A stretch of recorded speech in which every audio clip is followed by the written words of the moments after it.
What's up, everybody? Jason, Adventure Ready. Welcome back. Quick little update on the shipping container exterior workshop build. Just got all the wood up here for the roofing. Got obviously my pole set maybe a couple weeks back. Between rain and stuff, I got the poles all set in here, me and my boys, and got the header board up there.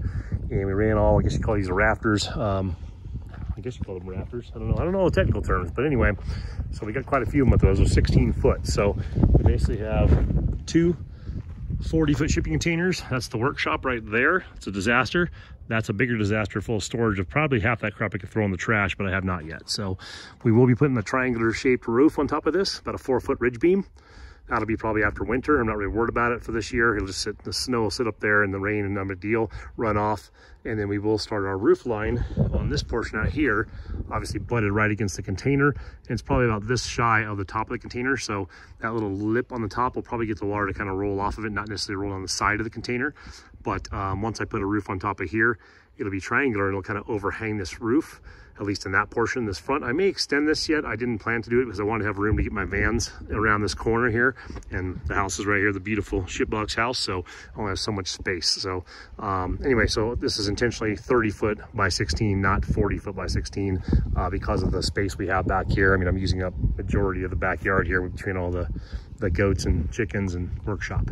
But yeah, the idea is just to give myself an outside area similar to a garage based off of a shipping container. So pretty simple. I mean, same as my goat barn or anything like that, just putting an overhang out here.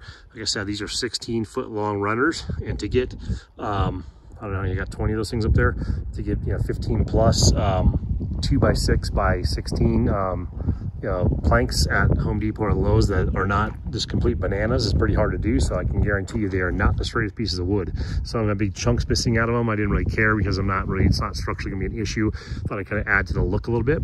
So next week I'll be burning all these. So I'm gonna just kind of use the torch I have and just put a little singe on these things for like weatherproofing and also just kind of a cool look to them. I just thought it'd be kind of a neat idea. And then when I redo the exterior of our house, or the mobile home we're in, I'm going to do the same thing. I'm going to put, siding on there. It looks like a cabin or a cottage. And then I'm going to use trim wood on the edges. I'm going to burn the trim wood on the edges to singe it a little bit for weatherproofing. And I might clear coat over top of it just to give that kind of like a rustic cabin look. I'll do the same in here. So rear wall is going to be solid. So check out the rafters up here. Bam. I use hurricane straps. I didn't do bird mouths. This only has about a 4-inch drop from the container to the far side over here, and I wanted to maintain as much roof height as possible. And I'm not really worried about snow sitting on there. We get enough sunlight out here. We don't have a bunch of trees that are shading this area, so once the snow hits on there, even in a cold day, the sun peeks out and melts it off pretty fast around here. So chickens are loving it. They're already trying to come in here. Obviously I still got my yard in a complete chaos mode here because most of the stuff's coming in here or being put away once I get kind of figured out, and my wood pile will be kind of structural, and my washer dryer I just took out will go for sale in a garage sale. Same with the punching bag stand, and then that cabinet will come into here. But yeah, so I just laid up the header boards, laid up the rafters, laid up the header board on this side. Obviously, next thing I'm going to be doing is be blocking. So I'll block between each of these little rafters up here. I'll put a block of 2x6, 2x6, 2x6, 2x6 all the way down. Then I'll take those 4x4 posts and cut them flush, and then I'll run like a common wood, like a little 1/2-inch thick, just cheap wood across here, parallel with the actual container, and that's what I'll mount the metal roofing to. The back wall here, I haven't laid a board here yet, but I'm gonna put a 4x4 in this corner vertically, and then I'll finish off the braces for the wall here. Then I'll put one more brace high on this wall, and this wall will have plywood on the back of that, and probably be siding where we'll make that nice and clean from the outside and make that a structurally kind of sound full finished wall all the way up to the top here, just so I can use it for like hanging stuff off of, hanging shelves off of, and just, that's an area. My welding table will go back here, and probably that cabinet that's on the ground. It's massive. It's like, God, it's like 6.5 foot tall or more, and very wide and very solid. So I'll be putting that back here. So I'll house like some of my tools and stuff that are outside tools. I'm not really worried about getting, weathered on, things like that if they did, or get a little patina. And then like I said, my welding table will take place over in here. And then on the side walls here, I'm going to probably only go up about 4 feet for now and leave all that exposed, okay?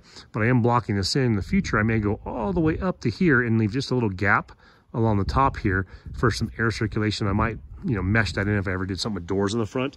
But the idea right now is to leave this like more of an open carport style workshop with a back wall on it. And I'm going to be laying concrete in here, so bear with me on that. It'll be very interesting. I've never done dry pour concrete, but I just don't want to pay someone several $1,000s to lay some concrete in here, so I'm going to probably spend $1,000 on the concrete myself. Frame all this out with 2x4s in here, and do like about a 3.5 to 4 inch pour in here of just dry concrete. And I'll do it in sections, so I'll probably go from maybe, you know, depending on how well the first section goes, I may go from back pole to next pole, so it's about 7 foot by about 16 foot. Pour that with a brace right there, you know, a piece of wood, and then open that up, pour my next one right up against that with a brace of wood. So I might go 7 foot sections, so it'd be 1, 2, 3, 4 separate pours. And like I said, dry pour, if you watch it on TV or, you know, on YouTube, TV, who's got one of those?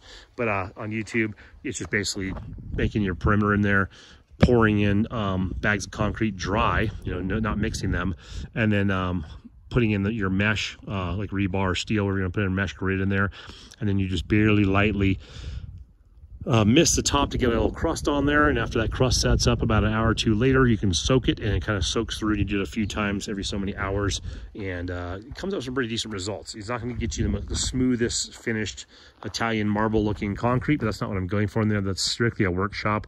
I'm not worried about rolling around on that stuff and how perfect it's going to be. It's going to have some tools in there, some workbenches. It's going to be able to pull a vehicle in there and mess with it. Hopefully 4 inches is thick enough for that. If it doesn't, it cracks. I guess I'll figure out how to do it better the next time. But yeah, so next step is going to be blocking off these ends. And basically, I'm here blocking, got a little sunlight up here. We'll be coming up here and blocking from here to here solid, and then putting the common wood or fairing strips I used to call them, I'm not sure they call them anymore, just cheap wood, thin 1/2 inch by 4 inch thick, or 3 inch or 2 inch, whatever I can get a best deal on, because that stuff, even the cheap wood now, costs so much at Home Depot.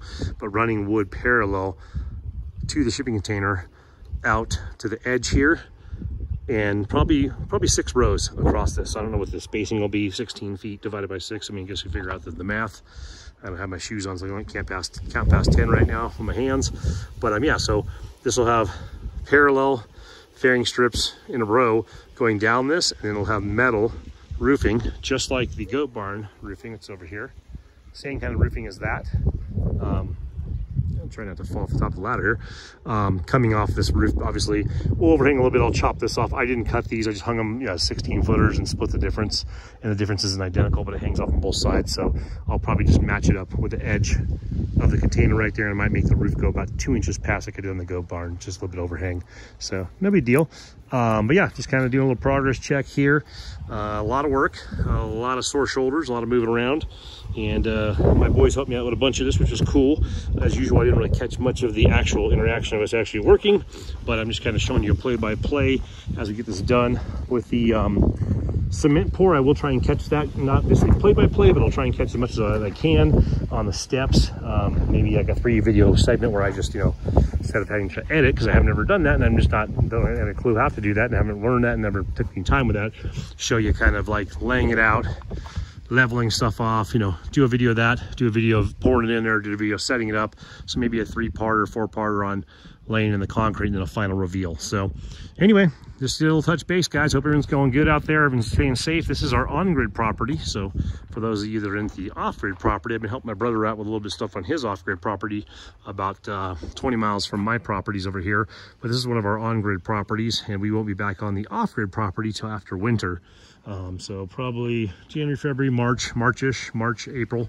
We'll be out there finishing up the tiny house finally, and then we'll be bulldozing. My brother's gonna help me bulldoze in a wider driveway so my dually fits without hitting rocks, and we'll put up a gate on the main driveway, and we'll do a separate road going into the right and up to the top area where I would plan on building, and we'll be bringing in 3 of the 40-foot shipping container high cubes, wind and watertight. So 9.5 foot tall by 40 foot long by 8 foot wide. We're putting 3 of those side by side like a big giant rectangle. So we'll have a 32 by 40 footprint up there. And that's what we'll be building our main house out of. So I'm gonna get those kind of set once we get the road clear to get up there. And my brother helps me clear about 50 by 30 acres. 50 by 30 yards approximately of space up there to be able to work how I need to work to bring the containers in there. And that'll be a space for a 32 by 40 foot main structure for the home. And then I'll also be doing a U-shaped 3 shipping container workshop out there for my future workshop on the main property. So anyway, thanks for tuning in. If you guys got any questions, throw them in the comment section.